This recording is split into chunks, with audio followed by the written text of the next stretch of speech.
Okay, hello everybody. I decided to re-record this video dealing with upper extremities, scan to scale, mesh cleanup. The scan to scale is when we did the actual hand scans, and now we're moving into the mesh cleanup. And Jess was so nice to volunteer his model for us, and now we're to the reason why I'm actually re-recording this video.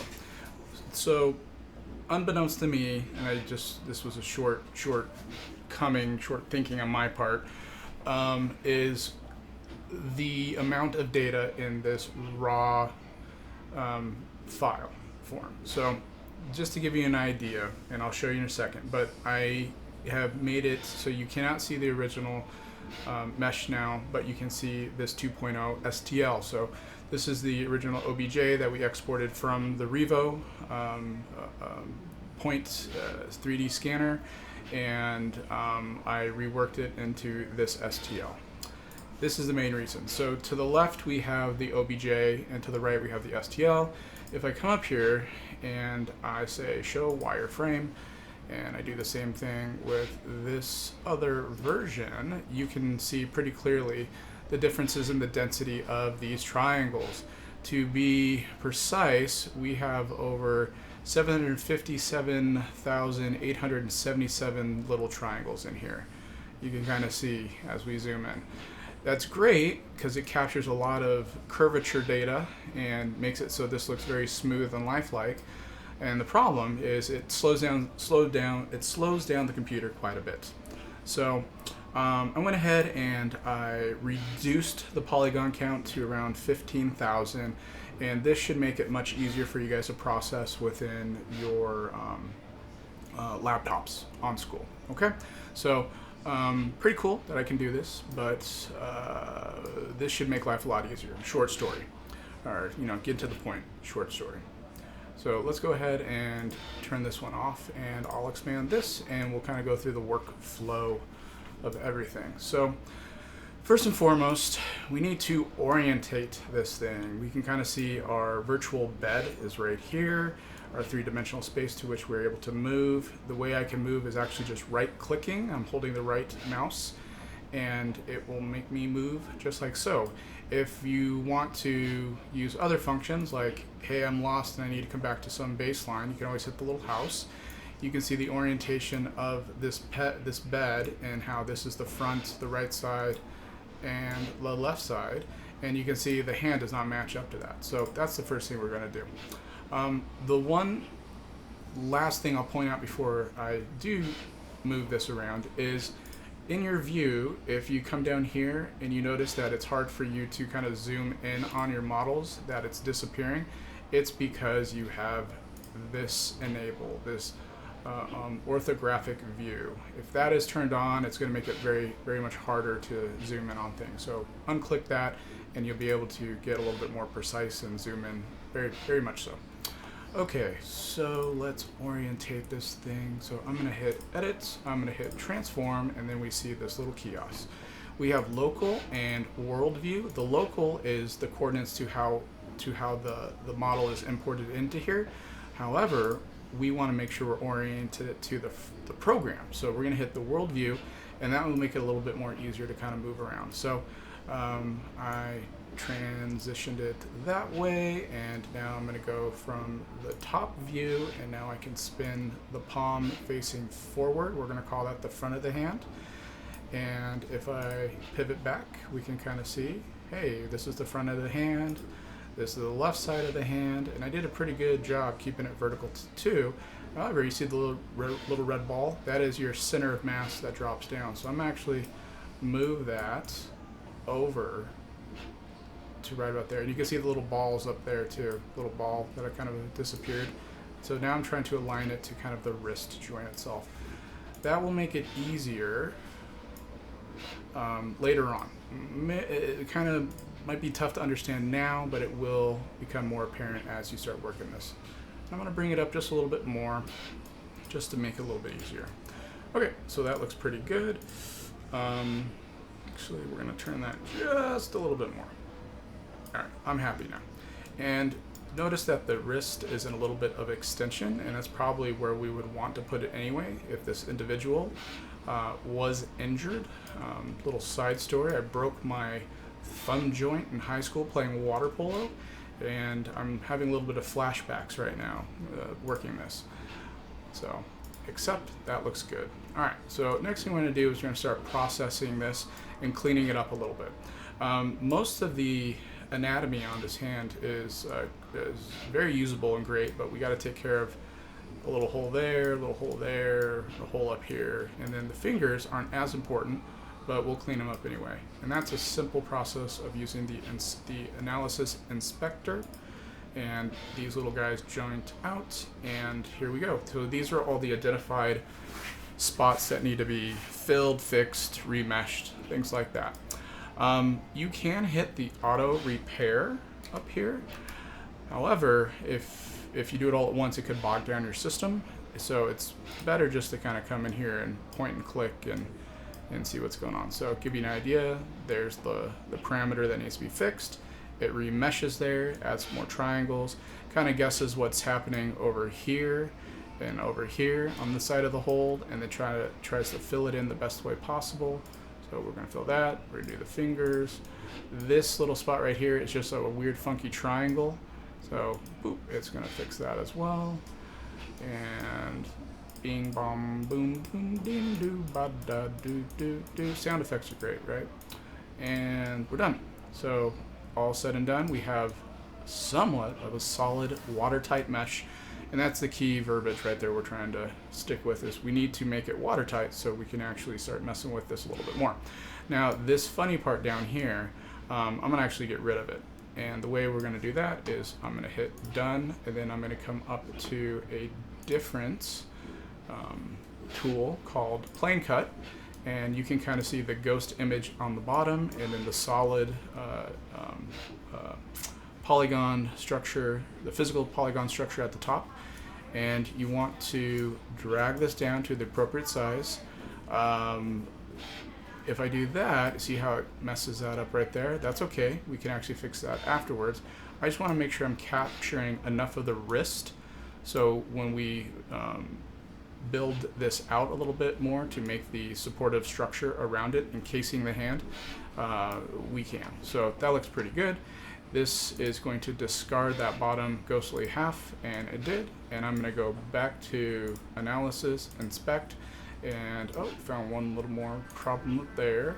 But now it's going to fill this in and remesh it. So bam, and there we go. And that looks pretty darn good. This part's a little funky here, right there, but I'm not going to worry about that too much right now. We could play with it a little bit just to show you. We could re-sculpt it, and I can make this a smaller size, and you can do this stuff with it and you pull it out, but that's a little bit beyond what we're doing today. So we're going to hit Control Z to make that go away, and we're just going to leave it alone for now. But I have a feeling that's going to come back and bite us a little bit later on. So we'll see. So all right, here we go. We're back to where we need to be. I'm now going to hit the selection tool, which is going to give me this brush mode. And there's my brush. It's in sphere brush, which means when I'm onto the side right here, I can actually see that little sphere and how it kind of shows me where it is on the side. In my opinion, it just makes it a little bit easier to kind of see what you're doing.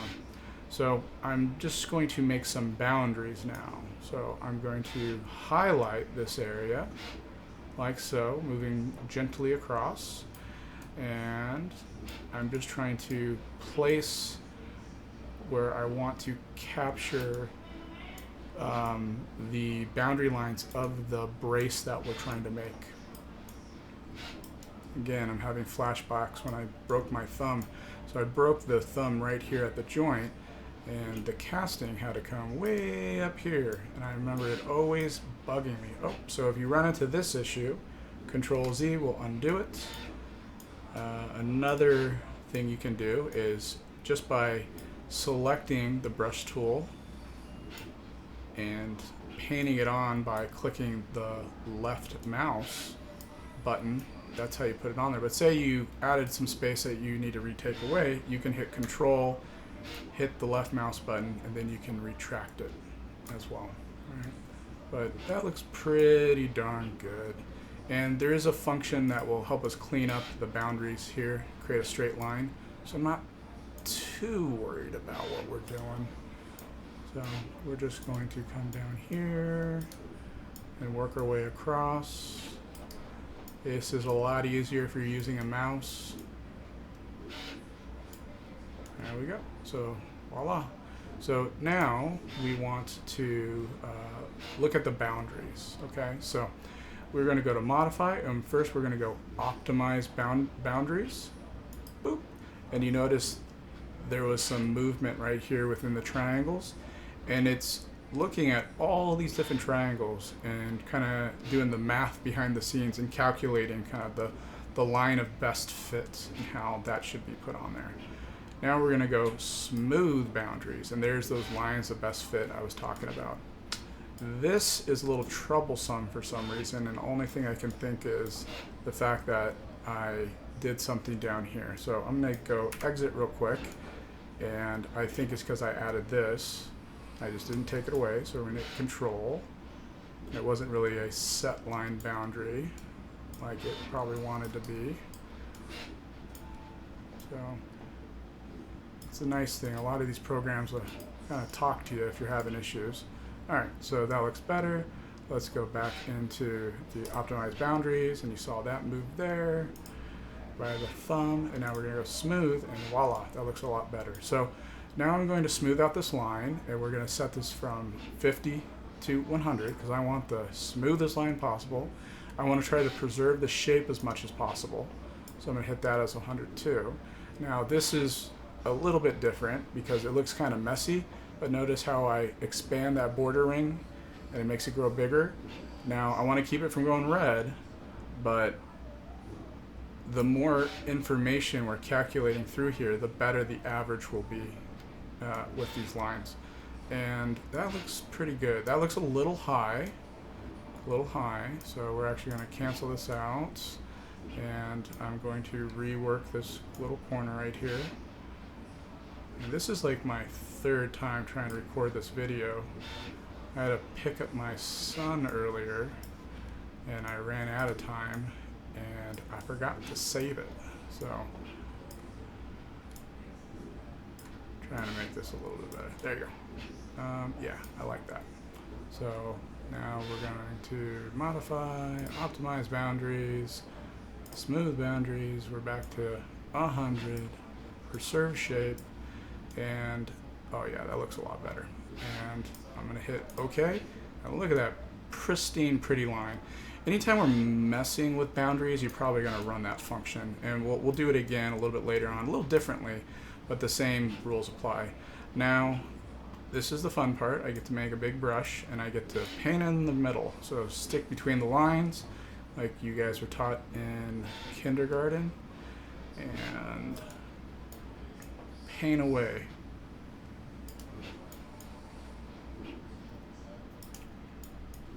Voila.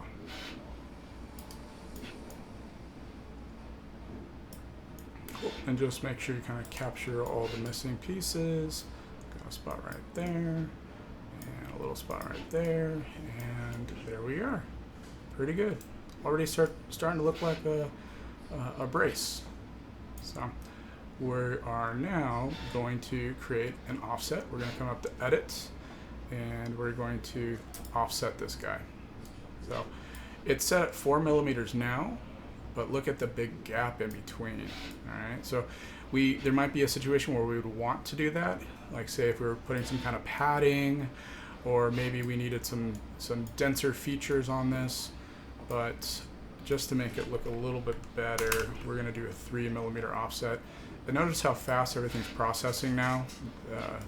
Now that we've taken it down a little bit, and that looks pretty good to me.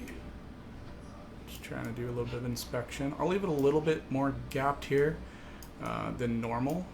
I would probably bring that down to like 2 if we were trying to make this tighter. But there we go.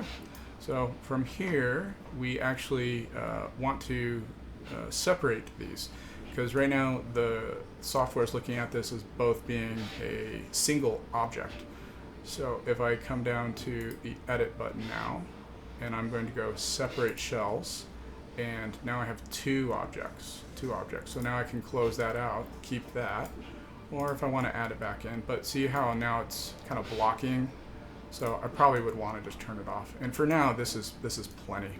Okay, so I'm going to move this object boundaries to the side, or browser to the side. If you do ever need to access this, you go to View, and it's Show Boundaries right there, or Hide Object Boundaries if you need to.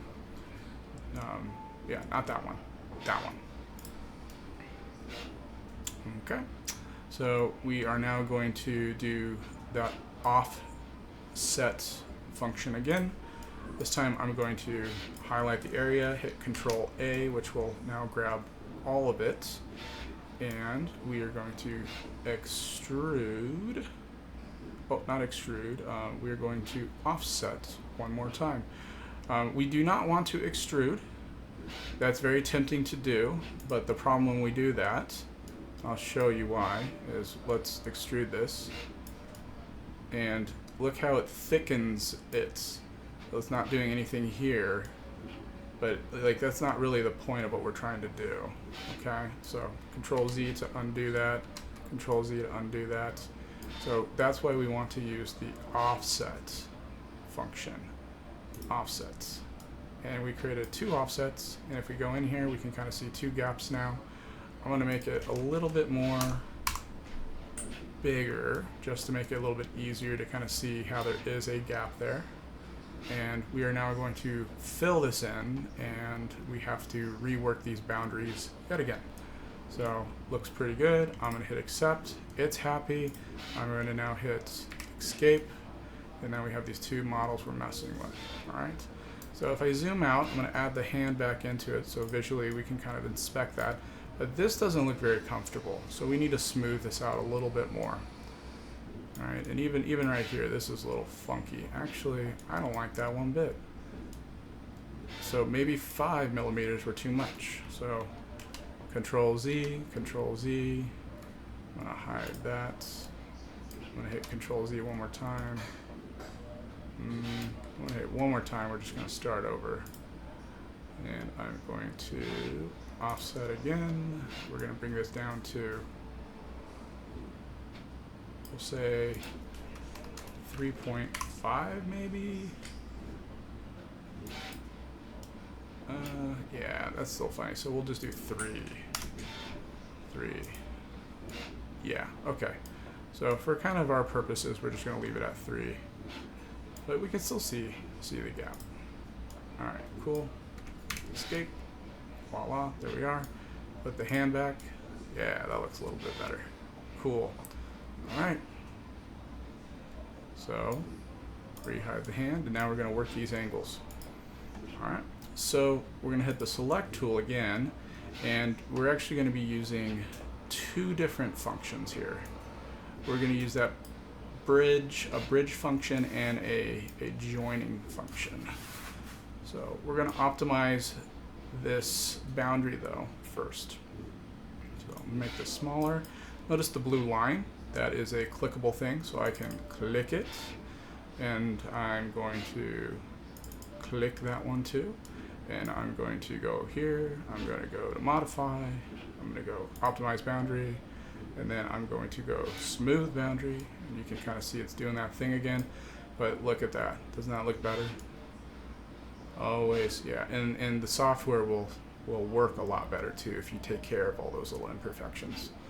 So let's see what smoothing at 100% does.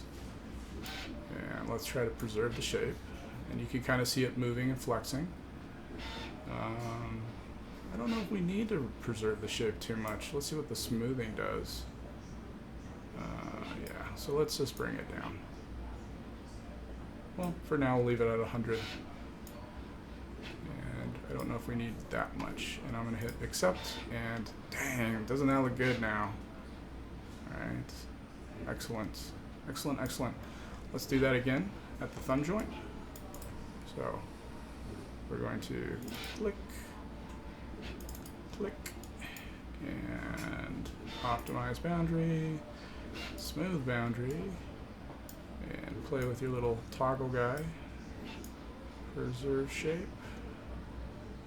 I don't know if we need to preserve the shape as much. It's pretty good there. And for the ring, we'll bring it down to 1.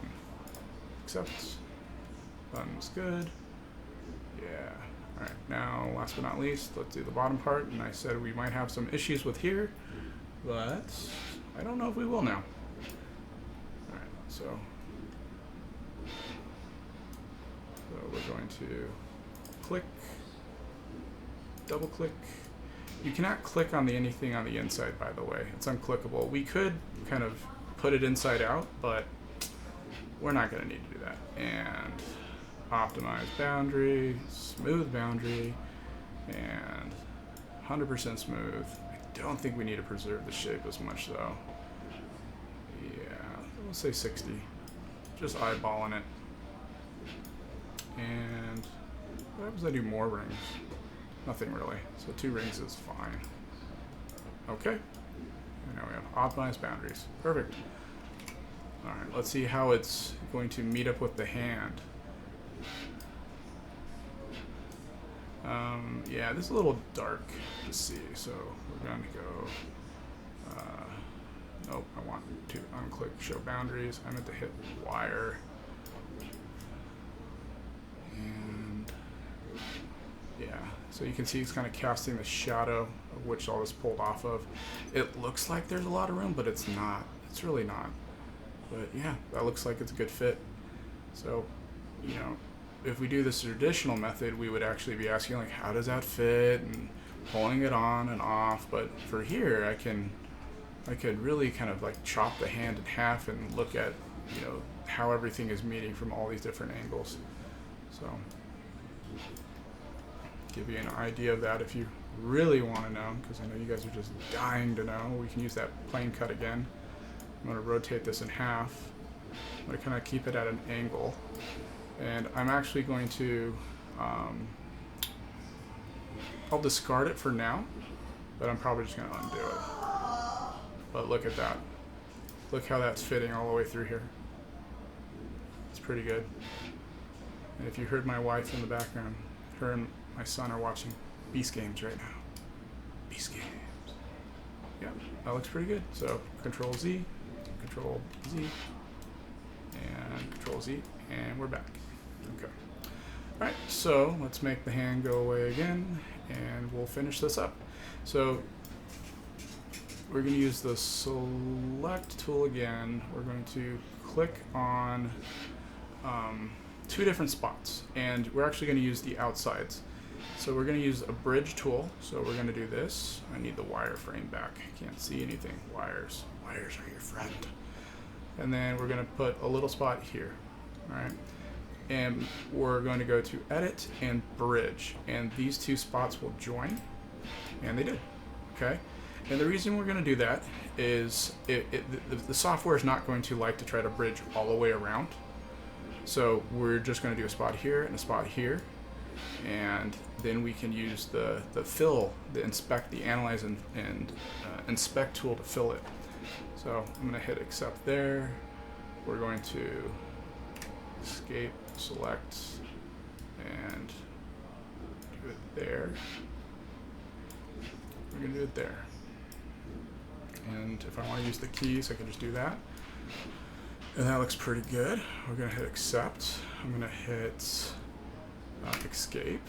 And we can do it this way. I can inspect it, and I can fill it this way.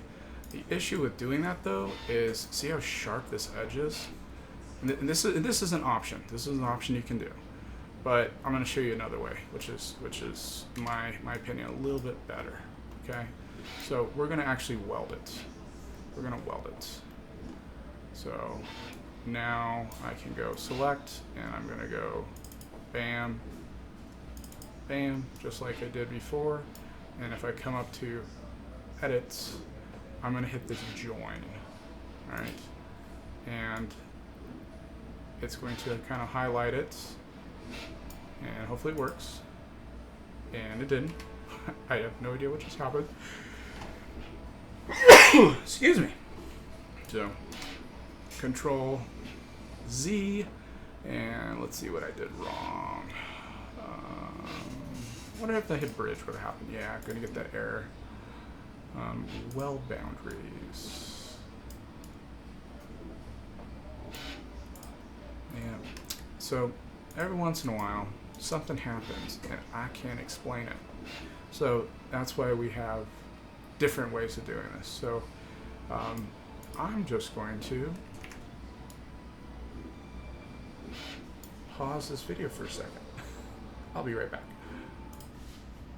All right, we are back, and I figured out what's going on. So a couple other things to add on to here.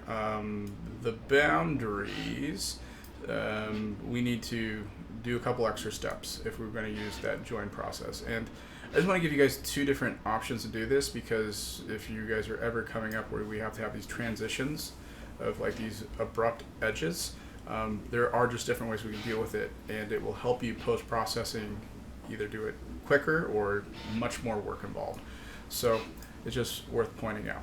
So the main thing we need to do now is we need to separate these shells because they're both together again. So this is the hand model, this is our cast model. You can see the ghostly appearance of it like so, and we need to separate it. So what we're going to do is we're going to go back to our analysis, and sorry, my kid is talking in the background, so I apologize for his awful singing. We are going to train of thought. What was I doing?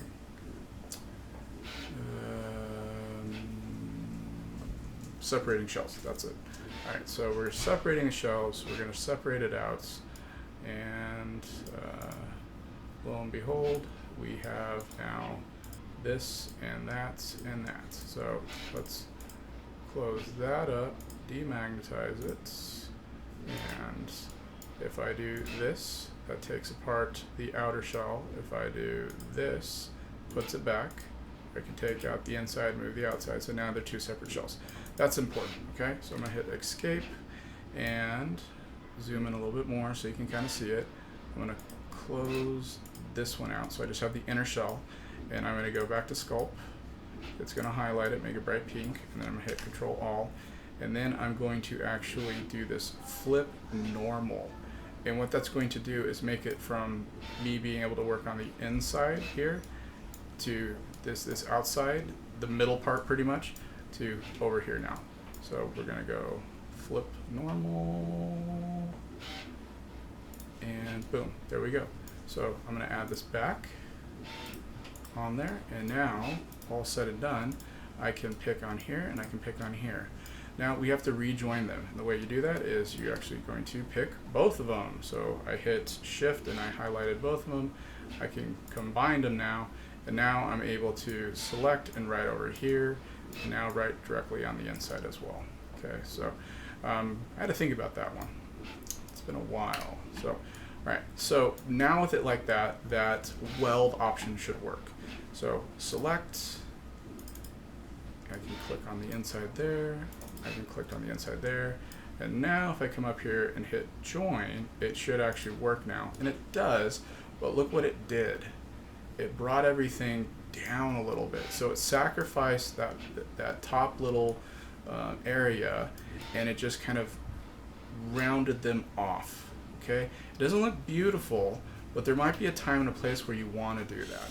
Okay, especially if there's a joint right, if there's a lot of movement right here where joints are moving back and forth, and now it wouldn't take much effort to come and like soften this little edge, maybe bring this up here a little bit, and sculpt that out. You want to try to minimize as much as you can with the sculpting, because it can turn into a true bear when we do it. All right, so let's do that on this top part now. So I'm going to hit accept, and I think that's fine for now with what we're trying to do. And I'm going to hit the top part here, boom, and the inside part here, boom. And now I'm going to join. And ooh, fatally I run into this tool again. What's going on? What's going on? It doesn't like that. Why?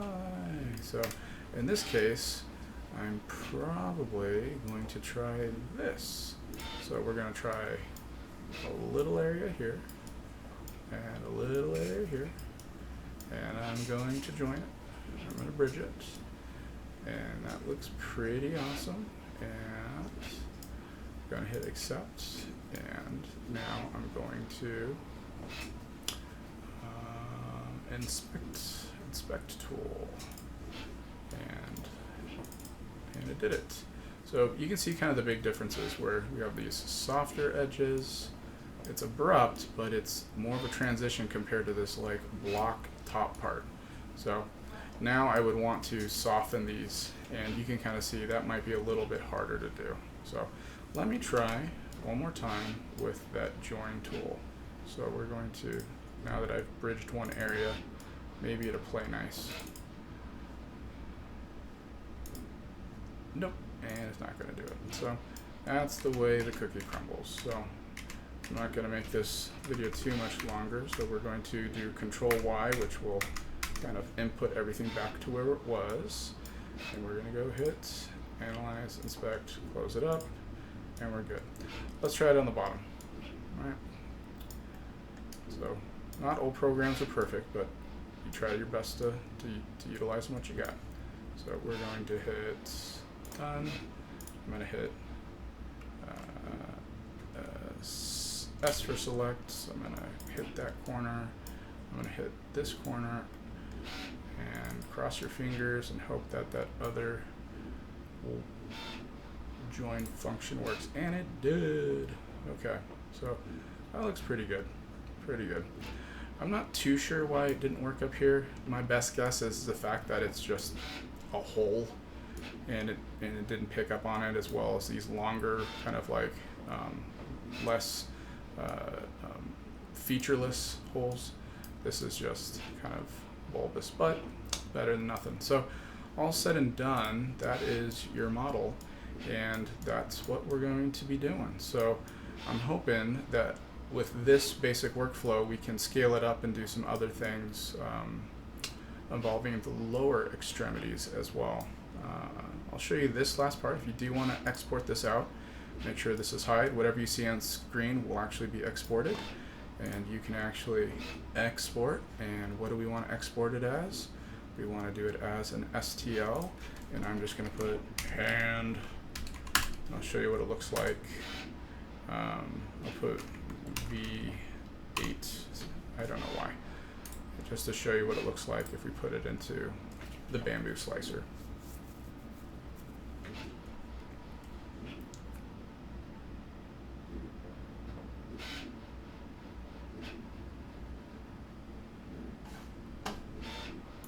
Alright, so Bamboo is launched. Here is my STL file.